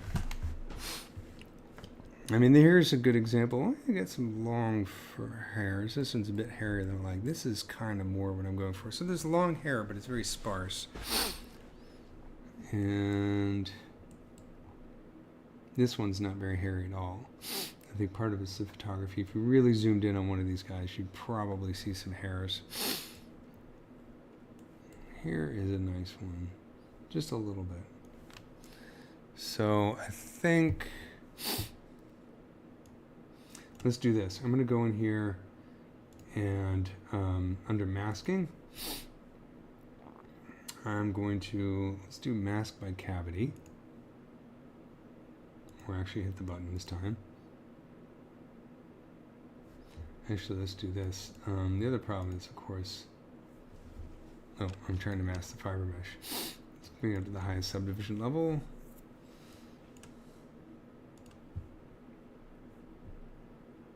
Mask by cavity, and then I'm going to go in here and delete this. Go back in here, fiber mesh, and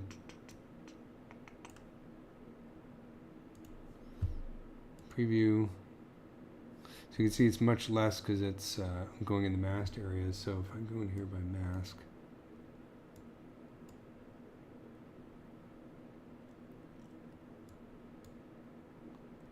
let's, if I invert the mask,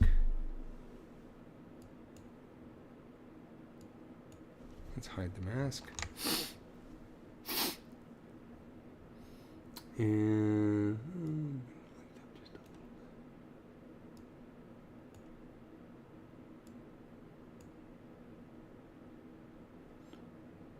And let's do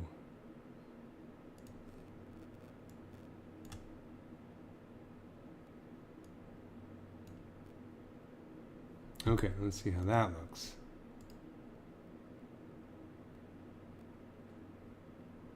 I don't like it. Let's delete.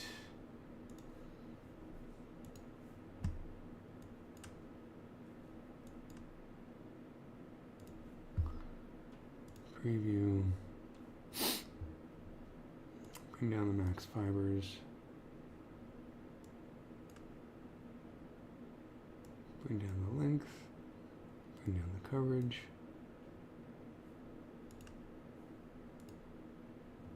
And let's do a render. You can also apply color poly paint to the whole thing.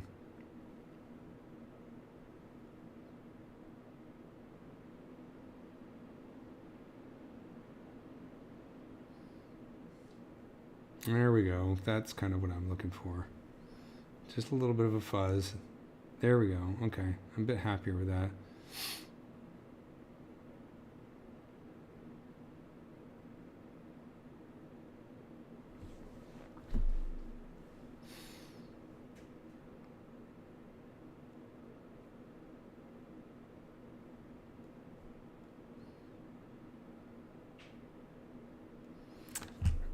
And then what I'm going to do is let's pick like a greenish color. And I'm going to turn off material, go to RGB, bring down the RGB intensity, and make sure I have the right thing selected. Yes, my fibers. Let's rename this. We'll call it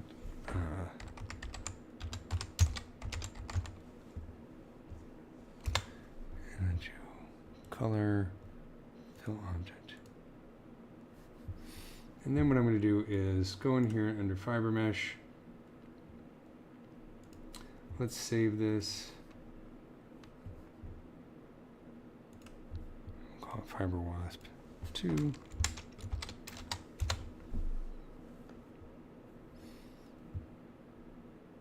Whoops, is that the right one? No, it's not. That's what we want to do. Select that. Turn on the preview. Save that. Gotta remember saving the right thing. Okay, so let's turn off preview here. And let's go to the head here. And let's do preview. And I'm going to do open.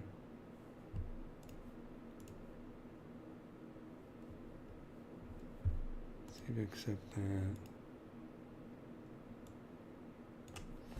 That's a little too thick.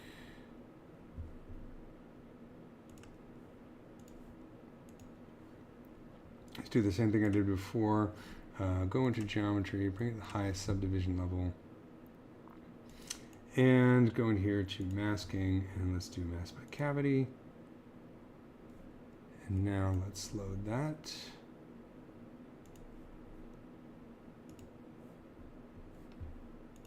Well, I could just turn on preview. Excuse me.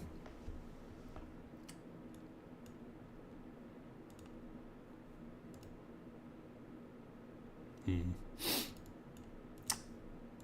because it's higher polygon counts.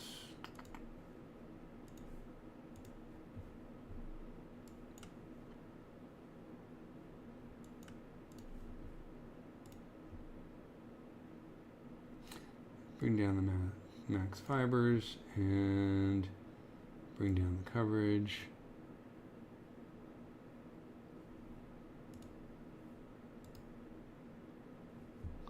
And then I'm going to go in here and just do color.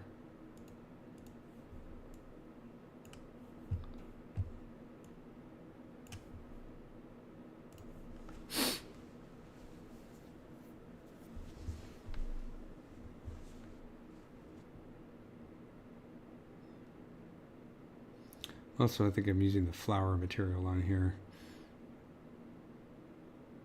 but I think that's okay.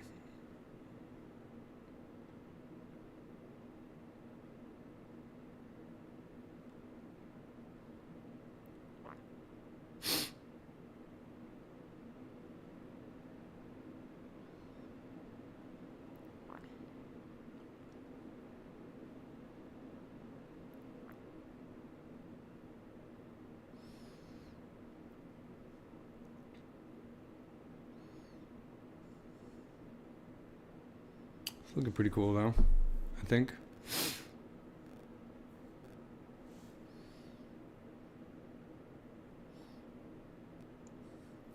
Huh. Of course, it's barely noticeable in the render now.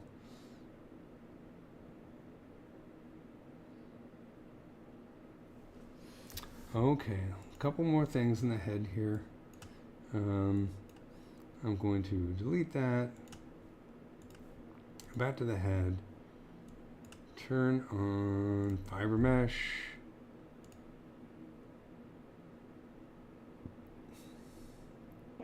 Bring that coverage back up. And max fibers back up.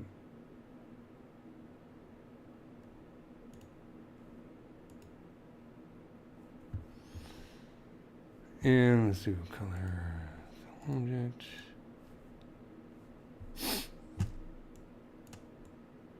I like to get close up to my bugs, so let's see how that looks.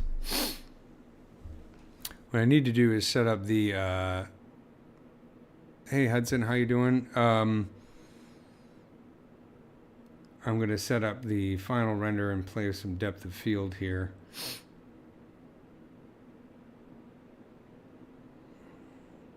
I got about 15 minutes left before my stream ends, so I do want to talk about depth of field and that kind of stuff real quick, just so we have a nice image here. So probably won't get all the hair on the entire body today, but just a little bit so you can get an idea of what it looks like. I mean, the rest to this is just applying this hair preset to the abdomen, the antenna, the mandibles, and the legs. That looks pretty cool. A little bit of fuzz there is all I need. You know, it's not a bee. A bee is going to be super fuzzy. Bees are nothing but hair. Bee is really hard to sculpt because you have to sculpt the thing without hair and imagine what they look like without hair. It's not always easy to get reference on that. So, but I do have a nice bee model that I've been working on for literally years now. Okay, so remember we set up those camera views? Let's take a look at those camera views. I'm going to view 1, that's view 2, here's view 1. And let's do this. Let's see more of the flower in there. Also, I'm going to get this nice dramatic pose like this. I like that pose. The difference between this and the real world is it's very hard to get your insects to comply with the pose that you want. But what I want to do is I'm thinking about the negative space here of the legs so that it's not too confusing what I'm looking at, but also creates a nice kind of design. But I also do want to see, well, I want to see some of the flower. It's such an alien shape that sometimes it's not easy to make it absolutely clear. But this little bugger right here is very helpful. Let's see something like that. Let's do a quick render. And I'm actually going to turn off the background for this, just so we have nice, just focus on the silhouette, and let's see how that looks.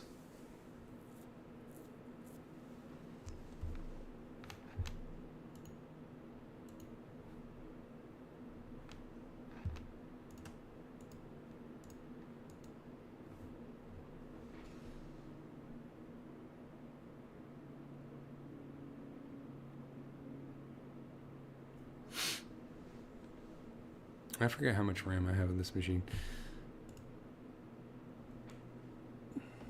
Okay.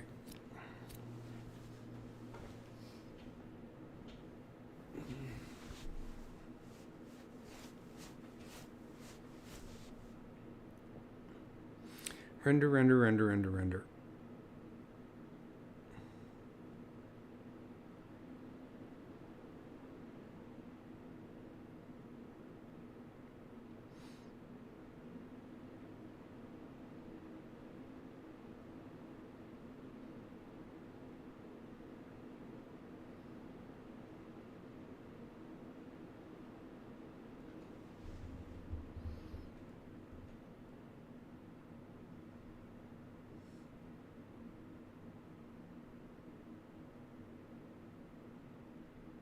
There we go. That's looking pretty nice. I love the way the rings, the wings are reflecting the flower. Is really cool.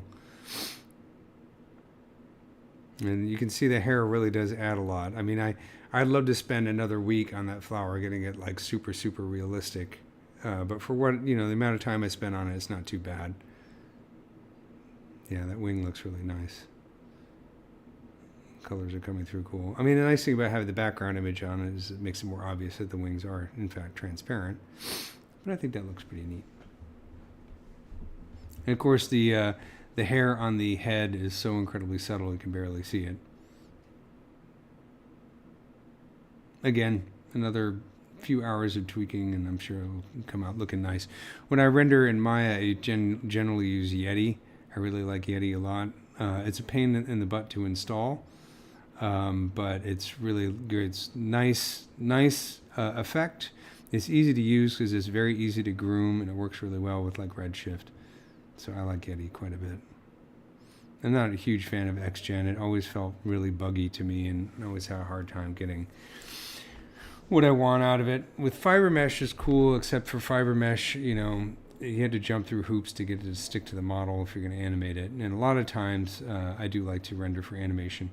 Now, one of the biggest problems with this model, this view, is it's hard to see what's going on here. This doesn't read like anything because we've got green thorax, green head, and this is difficult.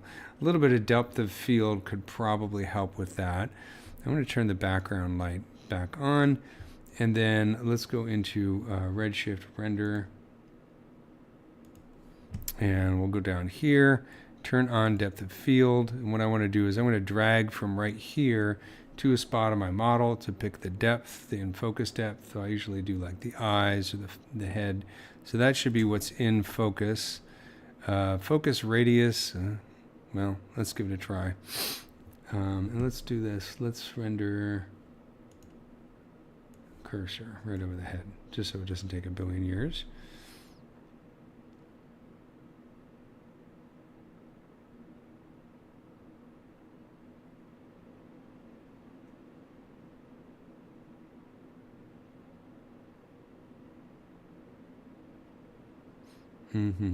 Only a million years.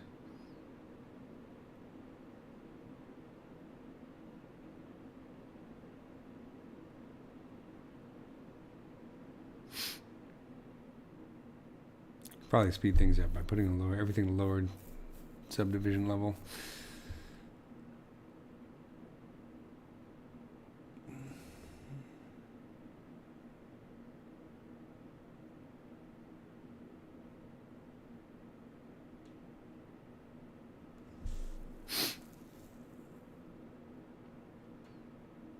Not getting much of a depth of field there.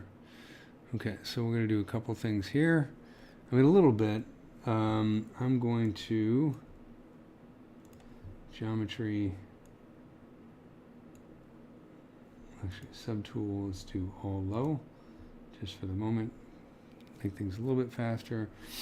And I said the depth of the focus radius, let's try 25. Just to make sure it's working, and I'll do cursor, bring it over the head here.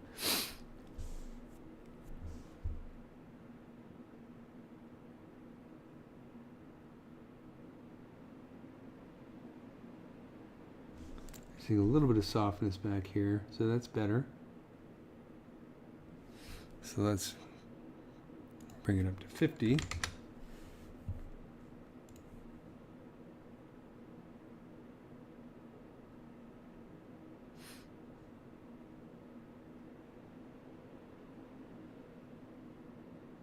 Now we're getting some softness. That looks good.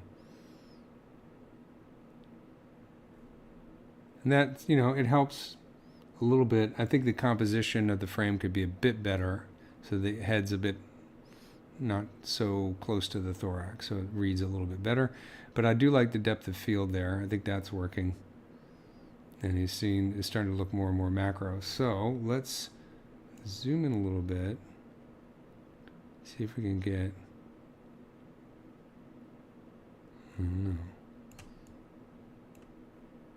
Like I say, I like to do an angle that's kind of below the insect. It's a very alien looking bug.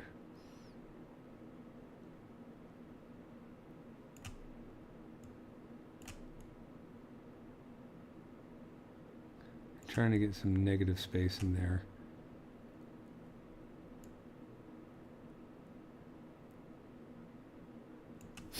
Okay, so let's do this. Depth of field, get our focus distance right here on the eye. And let's do a render, see how that looks. So I want to do like that. So I get the whole wing in here and zoom out a little bit. There we go, that's much nicer.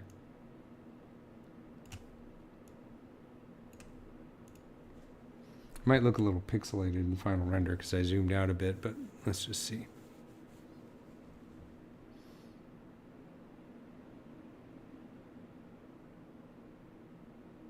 I'm liking that better. I think that looks pretty cool.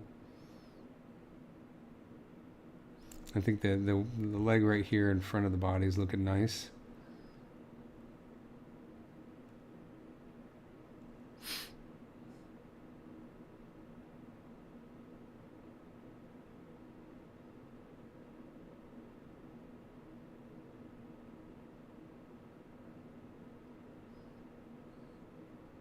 Of course, I have this set to low polygon, so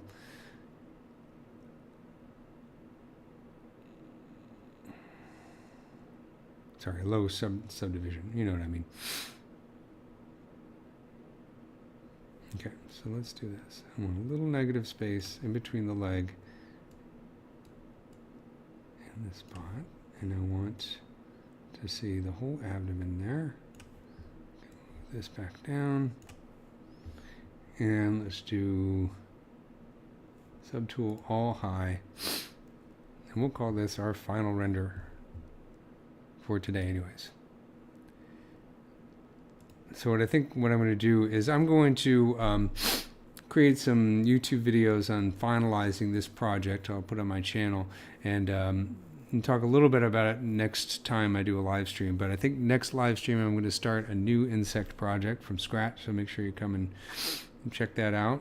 I think I'm going to do a real world beetle. So make sure you come and check out that. And I'm going to do a final render here to finish out today's live stream. So I hope you guys really enjoyed this and got some ideas about what you can do in ZBrush, creating a composition, even rendering in Redshift for ZBrush.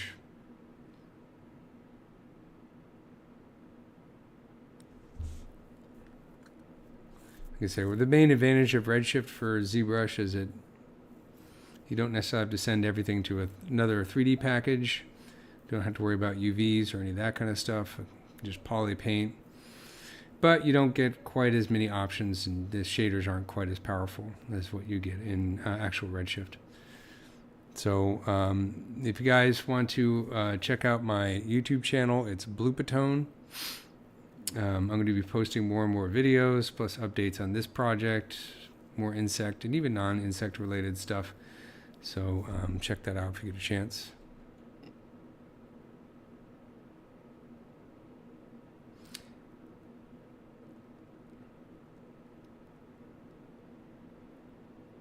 All right, let's see how this goes.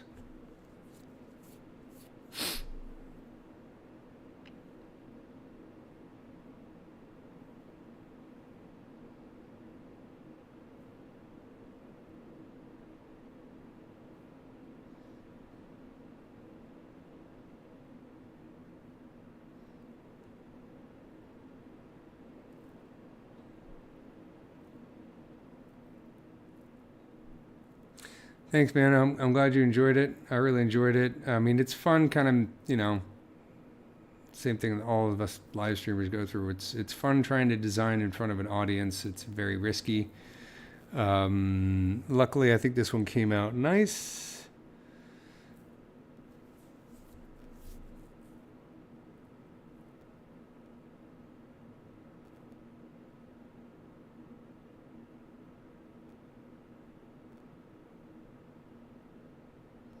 Assuming it finally renders. Come on, buddy, you can do it. You can do it. Everybody cheer him on. Go. Render, render. There we go.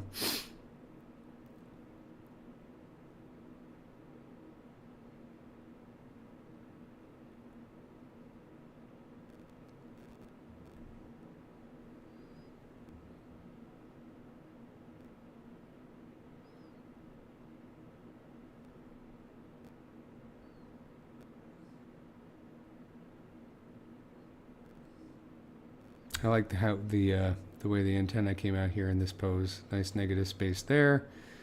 This I think is really cool. The leg reaching out over there. You know, a lot of it also has to do with the energy of the pose. I like how this kind of swirls around and goes like that.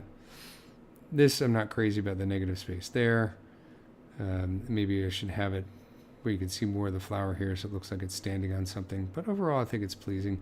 You know, and this eye coming out, having some negative space there between the head and the thorax is pretty good. It's a little bit tough because, again, it's such an, you know, insects are such alien creatures that getting it to read like a bug is can often be a huge challenge. And then, you know, that's where it's like always useful to go out and practice photography, which is something I need to do more of. Because the great thing about working with photography is you're practicing composition every single time you take a picture. And every time you bring it into Lightbox and edit it and trying to improve it, you learn a lot about composition without, you know, it's like sketching in a way, but even faster. The only problem is sometimes it's so instantaneous and that you don't pay quite as much attention to really focusing on getting a nice composition, which is what it's really all about. And, you know, the other things is macro photography it's easier than it used to be because cameras are so much more sophisticated. I can't imagine going out and doing it with a film camera these days. That would be just insane. All right, buddy, we got to render here. Only got 2 minutes left.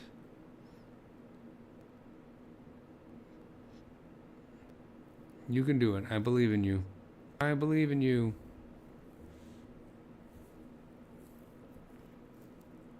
There we go.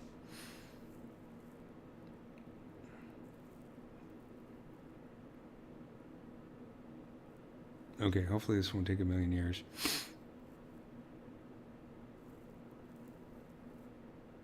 Okay, it's saying the countdown is, please don't tell me that's minus 275 minutes.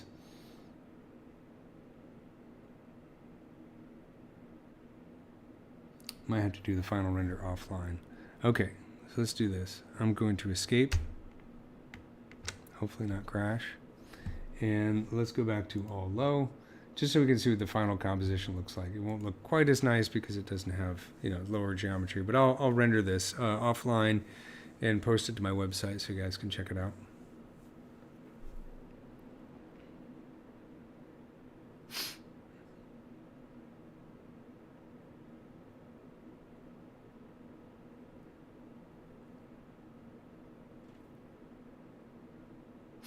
It reminds me of like a 70s monster movie. I think it could boost the lighting a little bit too. I was like in Redshift for Maya, how you have the post effects where you can kind of play with the exposure post render. That's always helpful.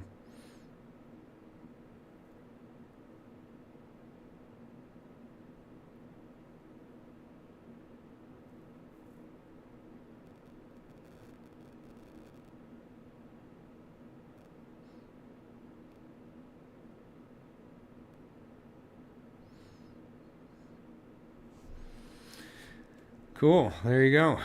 Thanks a lot, everybody, for watching. I really appreciate it. And like I say, I'll render some more of these over this next week and talk about it in the next live stream and post them to my website. And then if you want to check out, I'm posting more stuff to my channel. So you can check out my YouTube channel, Bloopatone. And got a lot of videos there. Some of the stuff I did on the Wasp is there, and lots of other cool things. And I'm going to be posting more in the coming weeks. And then, of course, I also have my Udemy courses. So if you look for Keller under Udemy, these top ones right here: Demystifying ZBrush Materials, ZBrush for Jewelry Designers, and Understanding ZBrush Geometry. I'm going to be posting more to Udemy. And you can also check out my insect modeling video series on the Gnomon Workshop. And then finally, my website is bloopatone.com.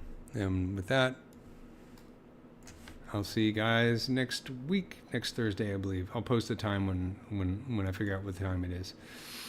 All right, thanks a lot, guys.